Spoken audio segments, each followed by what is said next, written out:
Hello my dear students, welcome to chemistry classes. Clear? आज हम electrochemistry का last lecture ले रहे हैं. आज इलेक्ट्रोकेमिस्ट्री अपनी ख़त्म हो रही है. इलेक्ट्रोकेमिस्ट्री लेक्चर 2/7 लास्ट लेक्चर है जो एक्सरसाइज या न्यूमेरिकल्स पर बेस्ड. क्लियर? आपको इससे पहले बताते चलूँ, अपन ने एटॉमिक स्ट्रक्चर ख़त्म किया है. सोल्यूशन 12th के स्टूडेंट से बेटा सॉरी, अपन ने सोल्यूशन ख़त्म किया है, सरफेस केमिस्ट्री ख़त्म किया है, अब इलेक्ट्रोकेमिस्ट्री ख़त्म कर रहे हैं. और पॉलीमर्स पढ़ाए थे मगर सिलेबस डिलीटेड सिलेबस में बाहर आ गया है. प्लस संडे पी ब्लॉक में 16 ग्रुप बहुत स्लो लेके चला था, सिखाना था. 17 ग्रुप में आ गए जिसमें 2 लेक्चर बचे हैं. 2 लेक्चर लेंगे तो 17 ग्रुप. 2 लेक्चर बचे हैं पी ब्लॉक पूरा ख़त्म करने. 1 लेक्चर 17 ग्रुप पर और 1 लेक्चर इनर्ट गैस, या ज़्यादा से ज़्यादा 3 लेक्चर मान लो, यानी कि 3 संडे पी ब्लॉक अपना पूरा ख़त्म हो जाएगा. 15 मार्क्स का वेटेज है उसका. इसके बाद हम केमिकल काइनेटिक्स टॉपिक स्टार्ट करेंगे. केमिकल काइनेटिक्स में शायद मुझे लाइव जाना पड़ेगा क्योंकि केमिकल काइनेटिक्स में कुछ चीज़ें कॉम्प्लिकेटेड है, तो मैं आपको एक्सप्लेन करूंगा. और जो चीज़ आपको जब समझ में नहीं आई तो आप तुरंत मुझे चार्ट कर दें या तुरंत आप मुझे जूम पर बोल देंगे तो मैं उसको फिर तुरंत आपको एक्सप्लेन कर पाऊंगा शायद. और कुछ बच्चे कह रहे हैं कि सर ऑर्गेनिक भी ऑनलाइन हो जाए, वीडियोस लेक्चर नहीं. तो बेटा मैं आप लोगों से पूछता हूँ, अगर ऑनलाइन क्लासेस आपको चाहिए, लाइव क्लासेस चाहिए, ऑनलाइन में लाइव चाहिए, अगर वीडियो नहीं चाहिए तो वो मुझे आप जो सो टेक्स्ट कर दो, तो फिर मैं और ऑर्गेनिक भी ऑनलाइन चलेंगे. जबकि दूसरे 12th के बैच में कुछ ऑनलाइन भी चल रही हैं क्लासेस मेरी. Is it clear? चला इलेक्ट्रोकेमिस्ट्री के अपन कुछ क्वेश्चंस करेंगे. पहला क्वेश्चन है molar conductivity of ammonium chloride at infinite dilution. आपको मालूम है ऑस्टवर्ल्ड बोल चुके थे जो वीक इलेक्ट्रोलाइट्स हैं वो 100% आयोनाइज नहीं होते हैं, और जब तक 100% आयोनाइजेशन नहीं होगा तो हम कंडक्टिविटी नहीं देख सकते. इसलिए उन्होंने कहा था आप पानी मिलाते चले जाओ. तो जब आप पानी मिलाते जाओगे तो वो डाइल्यूट होते जाएंगे, और जहाँ वो 100% डाइल्यूट हो गए, जहाँ लिमिटिंग मोलर कंडक्टिविटी वर्ड आता है उसको हम इन्फिनाइट डाइल्यूशन कहते हैं. ठीक है, क्वेश्चन लिखिए. Molar conductivity of ammonium chloride at infinite dilution. Molar conductivity of ammonium chloride at infinite dilution. Molar conductivity of ammonium chloride at infinite dilution is 149.7. Molar conductivity आप इन्फिनाइट चाहो तो ऐसे भी लिख सकते हैं. अमोनियम क्लोराइड की NH4Cl की कितनी दी बेटा इन्होंने? 149.7 यूनिट. तो आपको मालूम है centimetre square mole inverse. Molar conductivity of ammonium chloride at infinite dilution is 149.7 ohm inverse centimetre square mole inverse. Clear? ये पहला पार्ट था. उसके आगे लिखा and ionic conductance of OH ions. Ionic conductance of OH ions and Cl minus ions are. Ionic conductance of OH ions and Cl ions are. Ionic conductance दे रहे हैं. Ionic conductance infinite dilution OH ions and ionic conductance of Cl ions. Limit के लिए 0 डालो या infinity के लिए infinite sign डालो, both are same. OH ions 198 and chloride ion 76.3. ठीक है ना? आयोनिक कंडक्टेंस दिया गया बेटा. OH ions and Cl ions are 198 and 76.3 respectively. Calculate the molar conductivity of NH4OH. Molar conductivity NH4OH की इन्होंने हमसे पूछी है। Is it clear? तो बेटा OH की तो उन्होंने दी है, हमें NH4 की मालूम करना है। तो आपको मालूम है जब NH4Cl टूटेगा तो ये NH4 प्लस और प्लस Cl माइनस देगा। इसका ये मतलब हुआ कि हम molar conductivity at infinite dilution NH4Cl में से ionic conductivity of Cl minus ion की निकाल लेंगे तो ionic conductivity of NH4 plus की आ जाएगी। फिर मोलर कंडक्टिविटी ऑफ NH4OH करने के लिए आप ionic conductivity of NH4 plus and ionic conductivity of OH minus करेंगे। कॉन्सेप्ट समझ में आ गया? पहले हमें उन्होंने पूरा NH4Cl की दी है और Cl की दी है, तो NH4Cl में से Cl माइनस की निकाल दोगे तो आपके पास NH4 प्लस की आ जाएगी। फिर NH4 प्लस में OH माइनस की आप ऐड करेंगे तो आंसर आ जाएगा। देखो अब मैं सॉल्व कर रहा हूं।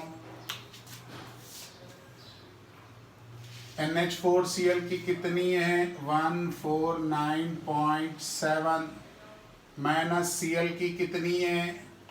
76.3। तो ये आया 0.7 में से 3 गया तो 0.4, 9 में से 6 गया तो 3, 14 में से 7 गया तो 7, यानी कि ये किसकी आ गई? NH4 प्लस की आ गई। अब हमें मोलर कंडक्टिविटी NH4 किसकी चाहिए? OH की।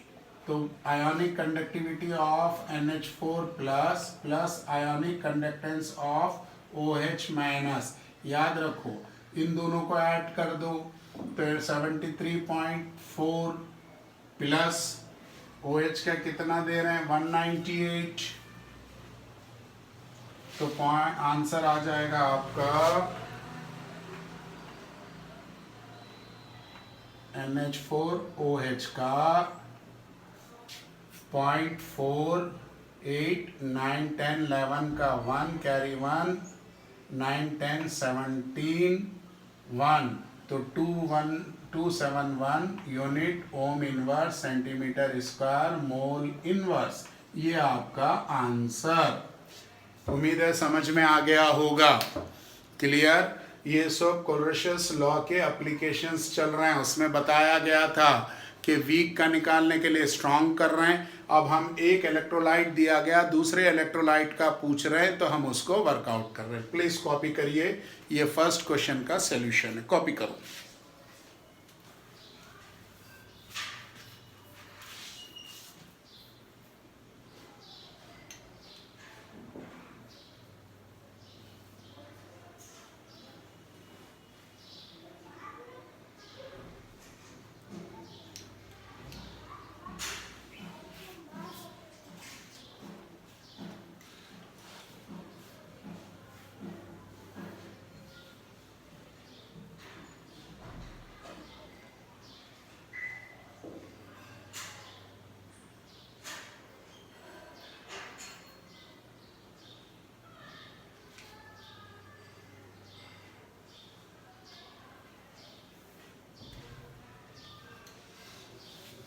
क्लियर?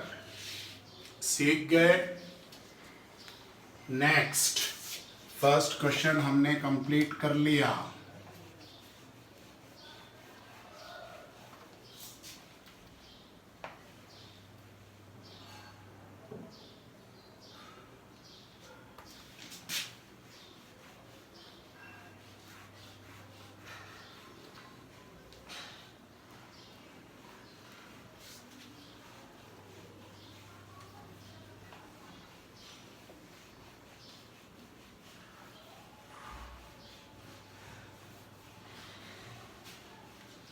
चलिए सेकेंड क्वेश्चन लिखिए। Eight infinite dilution, eight infinite dilution, eight infinite dilution molar conductance of Na plus and SO4 2 minus. Molar conductance of Na plus and SO4 2 minus. Molar conductance आपको मालूम है cell constant same होता है, तो conductance और conductivity दोनों same रहती है, इसलिए उसमें मत उलझो। कंडक्टेंस कह लो या कंडक्टिविटी कह लो, दोनों एक ही चीज है, सेल कांस्टेंट सेम है। मोलर कंडक्टेंस और मोलर कंडक्टिविटी, तो कंफ्यूज मत हो, कंडक्टिविटी ही हर बार बोलो। तो मोलर कंडक्टिविटी, ठीक है ना, molar conductivity, molar conductivity Na plus और SO4 की दे दी गई। Clear? What will be the molar conductance of Na2SO4 at infinite dilution? What will be the molar conductance कह लो या conductivity at infinite dilution of Na2SO4? तो आपको मालूम है यहाँ पर आयन का Na प्लस का 2 बार होगा और SO4 इन्फिनाइट में 1 बार होगा। तो Na का इन्होंने 50 दिया, तो 2 × 50 प्लस सल्फेट का 60 दिए, तो 100 प्लस 60, तो ये मोलर कंडक्टिविटी आ जाएगी Na2SO4 की। तो बेटा कितनी आ रही देखो, मोलर कंडक्टिविटी एट इन्फिनाइट, ये इन्फिनाइट डाइल्यूशन Na2SO4 की आ रही है 160 siemens centimetre square mole inverse. Clear? बहुत सिंपल है, अगर आपने स्टेप बाय स्टेप करेंगे तो बहुत सिंपल है, कॉपी करिए प्लीज।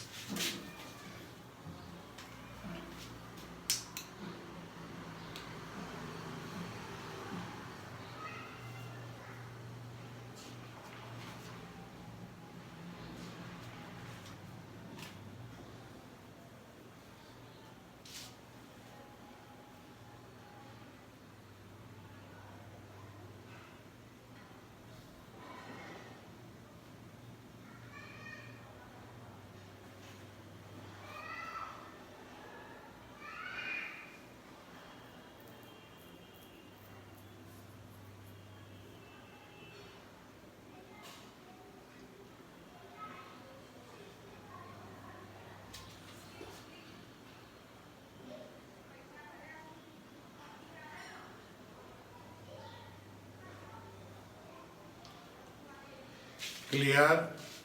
यहाँ तक समझ में आ गया अच्छे से? इस टाइप के क्वेश्चंस बनना चाहिए आपसे, अगर नहीं बने तो आप मुझसे बात करेंगे, मैं आपको फिर से सिखाऊंगा।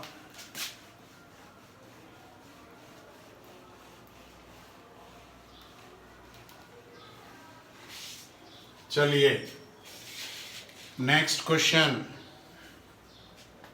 n/10 यानी कि नॉर्मल सॉल्यूशन है 1/10। n/10 NaCl has specific conductivity. n/10 NaCl has specific conductivity, लिखिए n/10 NaCl has specific conductivity equal to, यानी कापा दिया गया, equal to 0.0092, equal to 0.0092, equal to 0.0092 if the ionic conductance of Na plus, यानी Na plus को दिया जा रहा and Cl minus दिया गया, Na प्लस का दिया गया 43 यूनिट, अब नहीं डाल रहा हूं मैं, Cl का दिया जा रहा 65 यूनिट, आपको मालूम है। कंडक्टेंस बोलेंगे तो ओम इनवर्स, और सेल कांस्टेंट 1 होता है, तो कंडक्टेंस इक्वल्स टू कंडक्टिविटी। बार बार ये बात याद दिला रहा हूँ। Calculate the degree of dissociation, हमसे उन्होंने अल्फा पूछा है। Calculate the degree of dissociation, हमसे उन्होंने अल्फा पूछा है। तो आपको मालूम है अल्फा का फार्मूले में है मोलर कंडक्टिविटी दिए गए concentration by molar conductivity at infinite dilution. तो ये NaCl को आपको निकालना होगा, क्लियर, और ये भी निकालना होगा। तो भाई ऊपर वाली मोलर कंडक्टिविटी निकालने के लिए, मोलर कंडक्टिविटी C निकालने के लिए kappa into 1000 divided by concentration.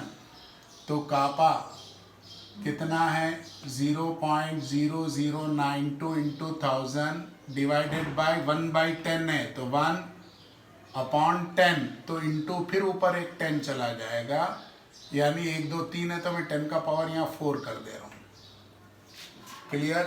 अब 10 का पावर 4 है, तो ये मोलर कंडक्टिविटी कितनी आ गई, मल्टीप्लाई कर दो बेटा, तो ये 40.1234, यानी कि ये 92 आ जाएगी ohm inverse centimetre square mole inverse.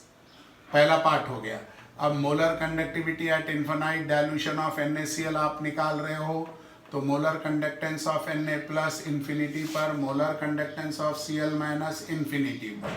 Na का दिया इन्होंने 43, Cl का दिया 65, तो 5 6 7 8 6 + 4 10 108, ये molar conductivity at infinite dilution आ गई। क्लियर। अब आपको तो उन्होंने अल्फा पूछा है, तो अल्फा इक्वल्स टू, याद रखो छोटी वैल्यू ऊपर रहती है कभी भी, बड़ी वैल्यू नीचे रहती है, कंफ्यूज मत हो। तो यहाँ से आपको अल्फा निकल आएगा। यहाँ तक क्लियर है।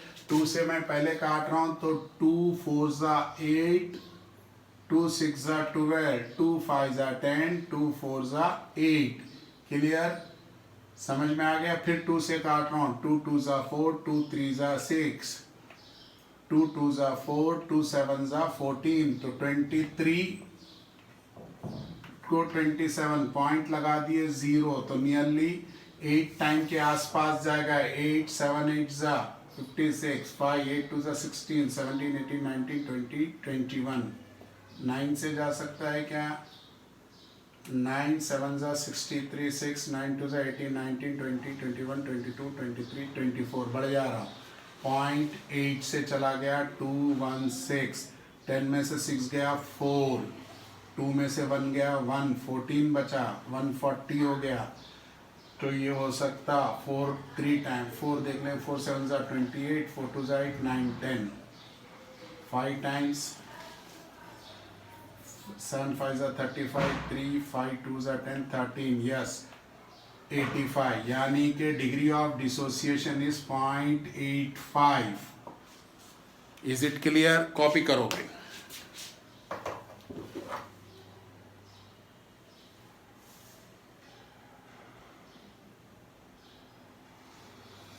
डिग्री ऑफ डिसोसिएशन 0.85, कॉपी कर लीजिए।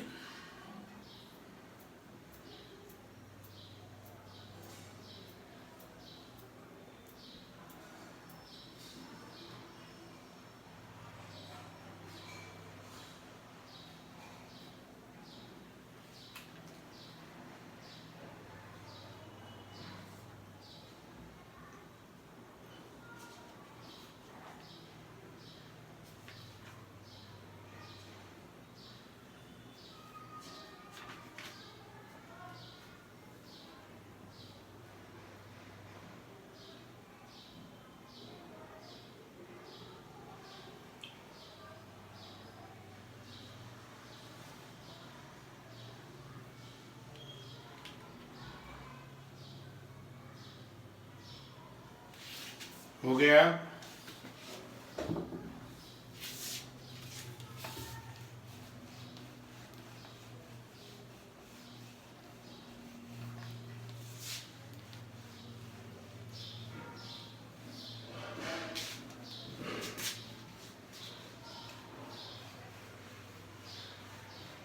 एक न्यूमेरिकल मैं लिखा रहा हूं,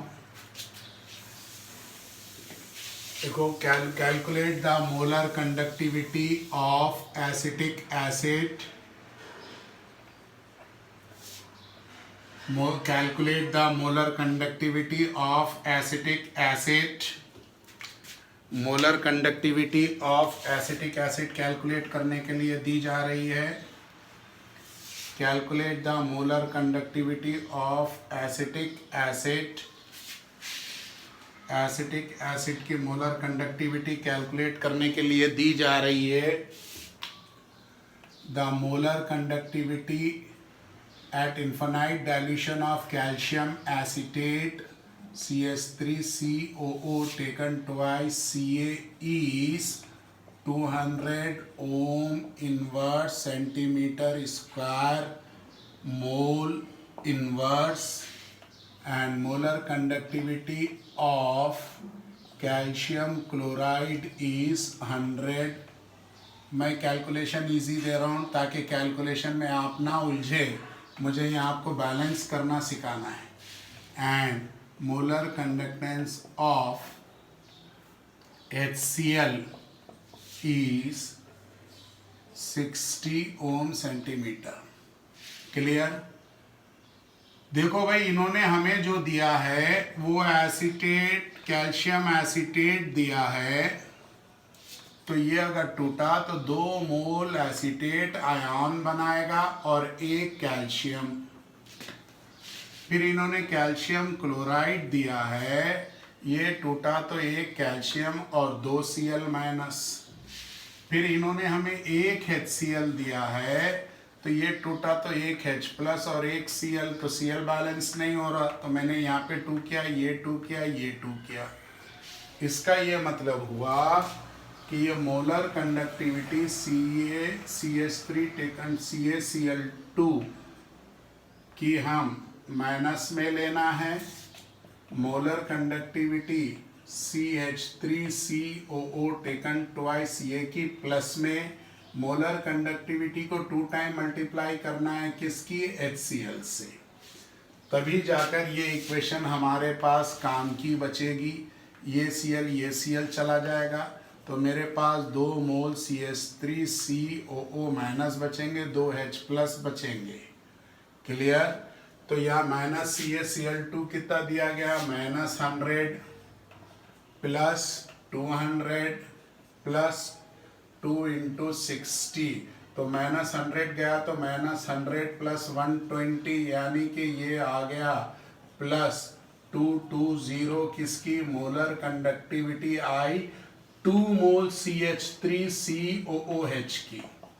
मगर उन्होंने 1 की पूछा है, तो मोलर कंडक्टिविटी क्या करेंगे, 220 डिवाइडेड बाई 2 कर देंगे, तो 110 ओम inverse centimetre square mole inverse, यानी मोलर कंडक्टिविटी 1 CH3COOH की बराबर होगी 110 ओम inverse centimetre square mole inverse. ये आपका आंसर. ठीक है? क्योंकि एक क्वेश्चन हमने 1 मोल बन रहा था तो उसमें कोई टेंशन नहीं था, तो ऐसा ना हो कि 2 मोल का कोई क्वेश्चन अपने सामने आ जाए, इसलिए अपन ने एक क्वेश्चन ऐसा भी वर्कआउट किया. ठीक है? कॉपी कर लो.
हो गया यहाँ तक. नेक्स्ट सेकंड लास्ट क्वेश्चन देख रहे हैं, बहुत इजी है. हमें कुछ रिएक्शंस दी गई है, कह रहे हैं कौन सी रिएक्शन फिजिबल है और कौन सी रिएक्शन फिजिबल नहीं है. तो इसमें आपको वो जो काजू खिलाया गया था वो काजू वाली सीरीज काम आएगी. इसमें जो आपको काजू खिलाया गया था वो काजू वाली सीरीज काम आएगी. लिखिए स्टेटमेंट. पहले तो क्वेश्चन लिखो. प्रिडिक्ट द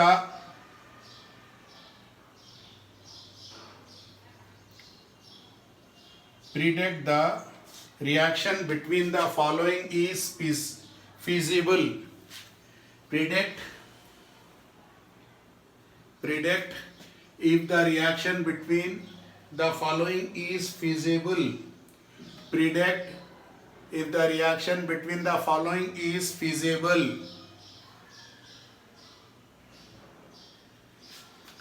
बेटा पूछ रहे कौन सी रिएक्शन दी गई फिजिबल है या नहीं है, तो इसमें लिखो those redox reactions are feasible. वो रिडॉक्स रिएक्शन फिजिबल होती है. Those redox reactions are feasible. Those redox reactions are feasible in which the EMF of standard E naught EMF of standard E naught reduction potential is positive. यानी जिसमें E naught reduction potential positive आएगा वो feasible होगी. तो आपको इन reactions में ई not देगा. यहाँ पर अभी नहीं दिया तो आपके टेक्स्ट बुक में या पीछे जहाँ पे टेबल बना हुआ है उससे देखो. अभी अपन बिना ई नॉट के करना सीख रहे हैं. तो पहली रिएक्शन में उसने दिया Fe3+ है और I- है, मतलब I इलेक्ट्रॉन देना चाह रहा ऑक्सीडाइज और Fe इलेक्ट्रॉन लेना चाह रहा रिड्यूस. तो ये रिएक्शन ऐसी होगी Fe2+ हो जाएगा और I 0 हो जाएगा. ये 2 अपन बैलेंस करने के लिए ऐसे कर सकते हो, हाफ I2.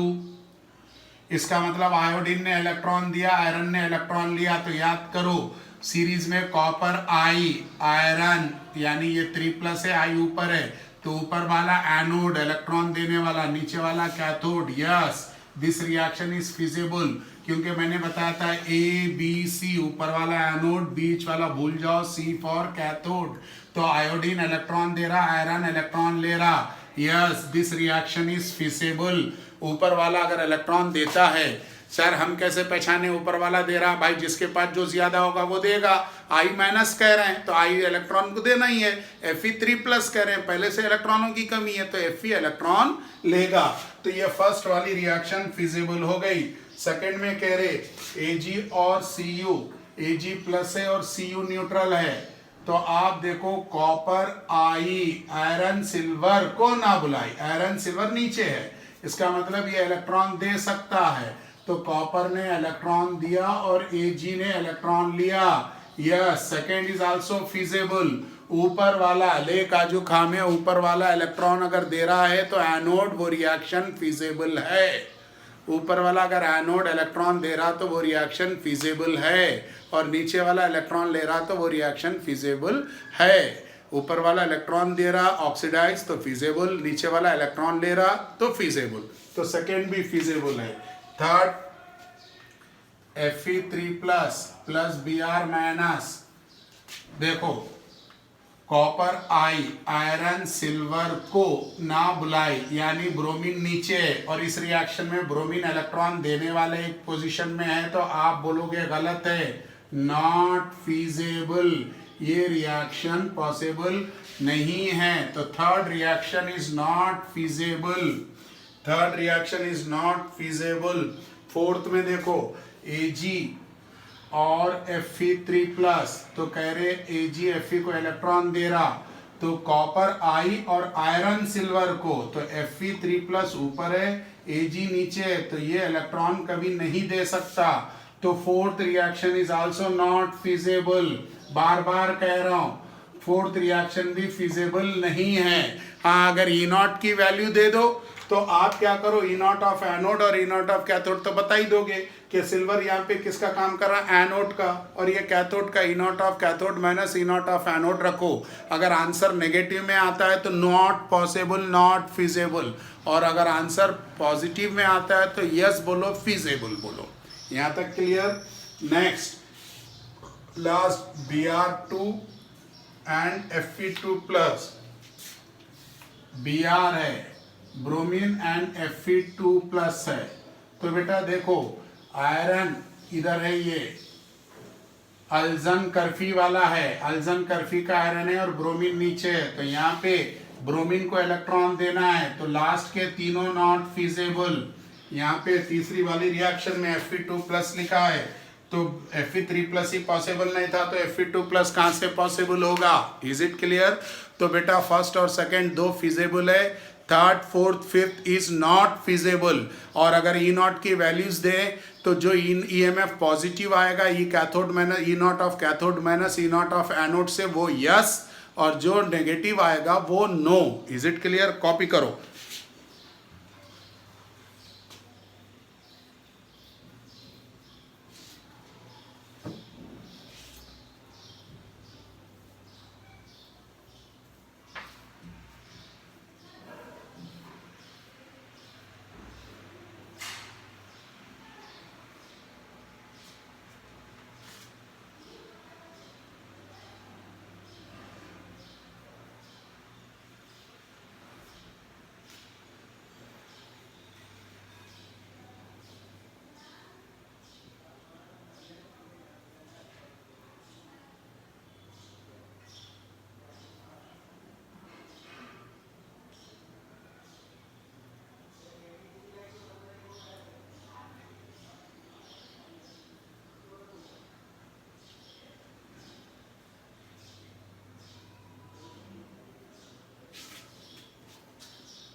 हो गया? फिर से एक बार कह रहा हूं मैं, इलेक्ट्रोकेमिकल सीरीज में अगर ऊपर वाला एलिमेंट इलेक्ट्रॉन दे रहा, उसका ऑक्सीडेशन हो रहा, और नीचे वाला एलिमेंट इलेक्ट्रोकेमिकल सीरीज में वो अगर इलेक्ट्रॉन ले रहा, उसका रिडक्शन हो रहा, तो वो रिएक्शन फिजिबल है। यानी ये अगर इलेक्ट्रोकेमिकल सीरीज में और रिडक्शन पोटेंशियल सीरीज में ई नॉट की जिसकी कम वैल्यू है, ई नॉट की वैल्यू जिसकी कम है वो अगर ऑक्सीडाइज्ड हो रहा है, और ई नॉट की वैल्यू जिसकी ज्यादा है वो रिड्यूस्ड हो रहा, तो वो रिएक्शन फिजिबल है। ई नॉट की वैल्यू सबसे कम या लीस्ट लिथियम की है, और ई नॉट की वैल्यू सबसे हाईएस्ट फ्लोरीन की है। लिथियम की -3.05 है और फ्लोरीन की +2.86 वोल्ट है। ई नॉट का मतलब हाइड्रोजन इलेक्ट्रोड यूज करके निकाली गई। So is it clear? Last lecture है भाई, और लास्ट क्वेश्चन अब मैं डिस्कस करने जा रहा हूँ, इलेक्ट्रोलाइसिस। और इसको अभी हमने एक दिन पहले के लेक्चर में सीखा था, तो अभी ये ताज़ा ताज़ा होगा आपके दिमागों में। दो तरह के इलेक्ट्रोड्स होते हैं, एक एक्टिव और इनर्ट। पहले में कह रहे हैं एक्टिव इलेक्ट्रोड लिए AgNO3, एक्टिव यानी कि सिल्वर के इलेक्ट्रोड्स है, तो AgNO3 टूटा, तो ये Ag प्लस और NO3 माइनस। तो आपको बता दूं कैथोड पे तो रिडक्शन होना है, तो Ag कैटायन गया, एक इलेक्ट्रॉन लिया और Ag सॉलिड में डिपॉजिट हो गया। मगर एक्टिव इलेक्ट्रोड में बताया था एनोड में क्या होगा, जो इलेक्ट्रोड सिल्वर का बना हुआ है वो Ag प्लस एक्वस में जाएगा और इलेक्ट्रॉन देगा। तो ये फर्स्ट हो गया, यानी पहले वाले में एक्टिव इलेक्ट्रोड लिए थे। क्या लिए थे? एक्टिव। सेकेंड उन्होंने दिया aqueous solution of AgNO3 using platinum electrode. अब उन्होंने इलेक्ट्रोड चेंज किया, सेकेंड क्वेश्चन में प्लैटिनम यानी कि इनर्ट। क्लियर बेटा? प्लैटिनम इलेक्ट्रोड इनर्ट और एक्वस सॉल्यूशन है, तो AgNO3 के साथ पानी भी है, एक्वस भी है, तो ये टूटा। तो आपको बताते चलो Ag प्लस हुआ और NO3 माइनस हुआ, और पानी टूटता है H2O, तो ये पानी में H प्लस और ये OH माइनस, 2 मोल ले रहा हूँ, 2H प्लस और 2OH माइनस, ये पानी टूटा। यानी कैटायन आपके पास दो दो आ गए। तो कैथोड में याद कराया था ई नॉट इज हाई, जिसका होगा ऑफ सिल्वर, ई नॉट की वैल्यू सिल्वर की ज्यादा है, तो Ag का Ag प्लस प्लस इलेक्ट्रॉन और Ag डिपॉजिट हो जाएगा। क्लियर? और बेटा NO3 में से OH का डिफरेंशियल पोटेंशियल ज़्यादा है, तो OH 2OH माइनस टूटता है, हाफ O2 देता है और H2O देता है और 2 इलेक्ट्रॉन। ये रिएक्शन कहाँ पे हो रही है?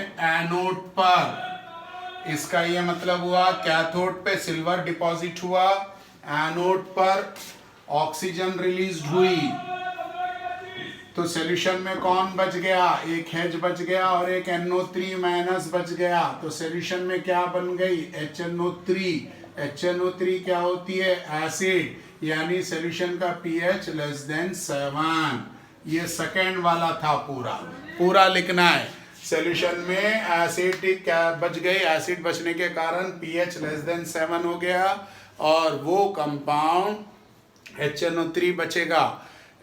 कैथोड पर सिल्वर मिलेगा और एनोड पर ऑक्सीजन गैस। थर्ड वाला question, refer to notes.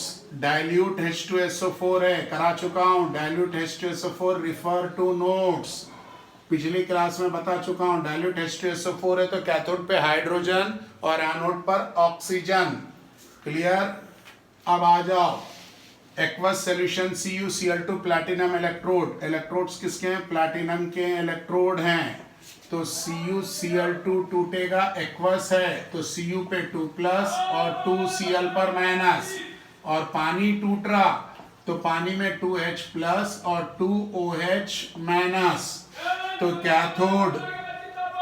Cathode पे Cu2+ 2 इलेक्ट्रॉन लेकर Cu सॉलिड रिड्यूस्ड होगा, और एनोड के ऊपर due to over potential of oxygen के ओवर पोटेंशियल के कारण क्लोरीन गैस एनोड पर जाएगी।